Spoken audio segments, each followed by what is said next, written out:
Hello everybody, in this video we're going to build a robot buggy with the CamJam Edukit number 3 and the Raspberry Pi.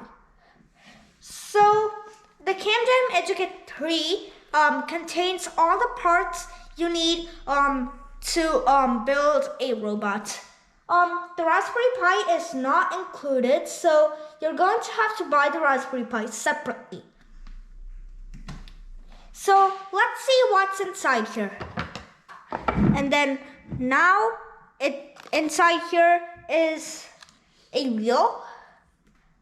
It might look pretty small on the camera, but in person it actually looks pretty big.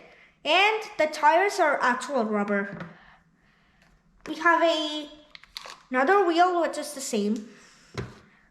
We have some resistors right here. We have a line following sensor, so if you make a line with paper, this line following sensor will help guide the robot, guide and steer the robot to follow the line. So we have a small breadboard right here. We have a ultrasonic sensor, so it tells how far away things are, so the robot doesn't bump into anything. We have 2 sticky pads. We have 2 DC motors. The wires are a bit tangled up, but that's okay. We have a motor controller board, which will actually control our motors. We have a ball caster, which will help steer our robot. It's like a ball. There's like a ball, and there's like a tiny little black cap attached to it right here. We have some more resistors. So in total you get 4 resistors. We have a battery pack. And we have a few jumper wires. So let's start building right now. So right now we're gonna attach the 2 DC motors to the motor controller. So this is the motor controller right here. It's in like this bag right here. So this is the motor controller right here. These green connectors are for connecting the motors. So we're gonna use the sticky pads to connect this to right here. So this tiny little this thing right here, not this white, that usually faces outwards. So the sticky tape goes a bit longer than the motor, so we are going to cut off a bit of it so we can connect one of the other parts. We connected the wires, the motor wires, to the motor controller like this. So this is how you connect it right here. And we also put on the ball caster with the extra sticky pads that we cut off, and we also put on the motors. So the middle green connector right here. So you have to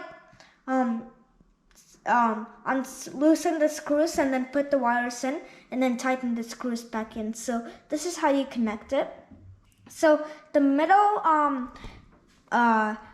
connector goes to the battery pack. I've already inserted 4 AA batteries inside here, which are not included. And these 2 side connectors go to the motor.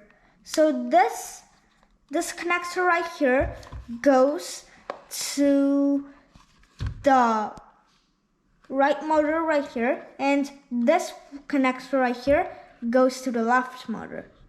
So now we're going to take our Raspberry Pi.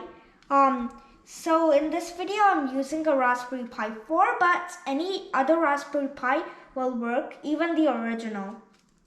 So take your Raspberry Pi and make sure that the Ethernet ports and the USB-C, the USB ports are to the right, and then take your motor controller right here and then flip it to the other side so the green connectors are facing away from you. And then we are going to connect it to the GPIO pins right here. Not these tiny pins right here. Those are PoE pins. We're not going to use those today. So connect this to the farthest left GPIO pins. You just snap it in like that, and then take a micro HDMI to HDMI cable and then plug it in to HDMI 0 right here. And be sure that you have a casing on your Raspberry Pi so the underside of the Raspberry Pi does not get damaged. And then take a USB-C cable and then connect it to the USB-C ports right here.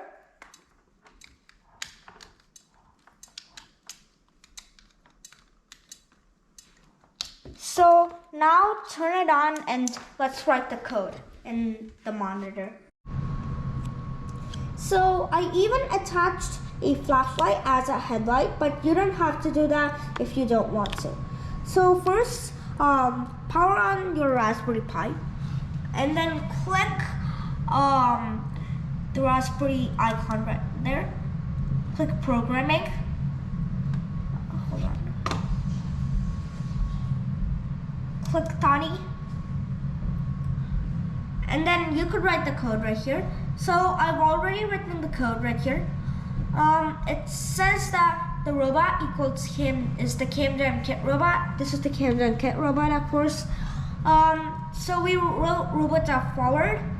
So the code would know that whenever we write robot, we're telling instructions to the CamJam robot. So first it says robot.forward and .sleep too. So that means that the robot will go forward for 2 seconds. And then it says robot.stop. It says time.sleep 1, so it will stop for 1 second before continuing the code. Be sure to put robot.stop and then time.sleep 1 because that is really important so the motors don't get damaged. So the code just like repeats that. Robot.right and robot.left. Since this robot doesn't steer like a typical normal car, one motor spins backwards and one motor spins forward. So when we reached the end of the code, it says robot.stop. You don't need to put time.sleep something, but first let's run the code. So if you want to run the code, just press run, and if you want to stop running the code, press stop. You can see the motors are starting to spin.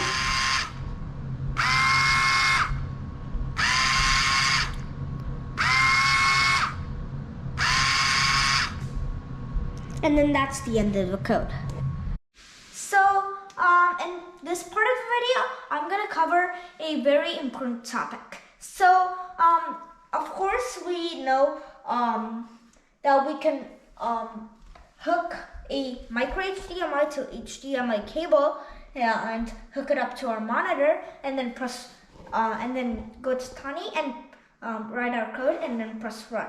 But since this is a robot, it needs to move around freely. And this HDMI cable is not that long. And how are we going to do this wirelessly without connecting it to the monitor, without a keyboard, and without a mouse? The answer to that is SSH. So make sure in the settings in your Raspberry Pi, make sure SSH is enabled. So in order to use SSH, we first need to find out the IP address of the Raspberry Pi. So I'm going to show you how to do that. So open command prompt in your Raspberry Pi, and then write this command in the command prompt.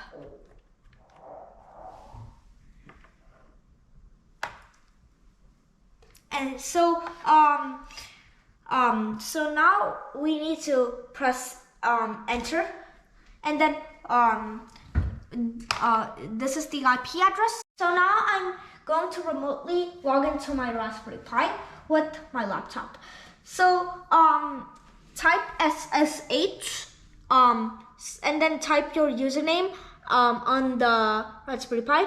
Mine is Ani, and then type at the IP address on the Raspberry Pi, and then press enter, and then it will ask for your password, and then just type your password. So now I'm just going to run the code. Just press enter, and it should start running.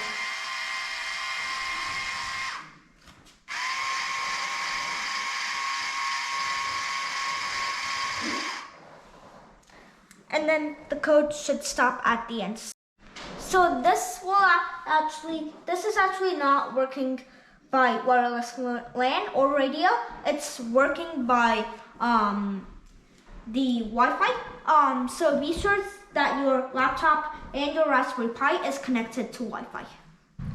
So now we've figured out how we can operate this without connecting it to a monitor and without a use of a keyboard and a mouse. But there is still one more problem we're facing with, and that is how are we going to power our robot without having to plugging it in to a socket. And the solution to that is a power bank.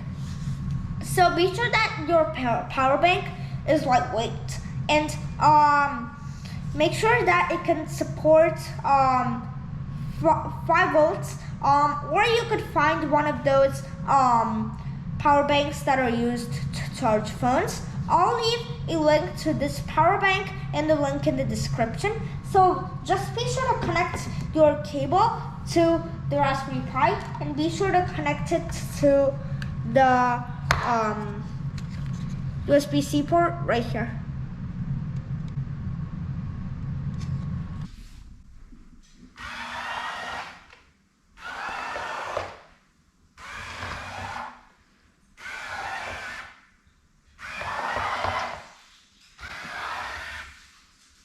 So that was it for part 1 on this project. In part 2 of this project, we are going to be seeing how we are going to attach the line following sensor, the ultrasonic sensor, the breadboard, the jumper wires, and the resistors. So I hope you enjoyed this video, and see you on my next video. Bye.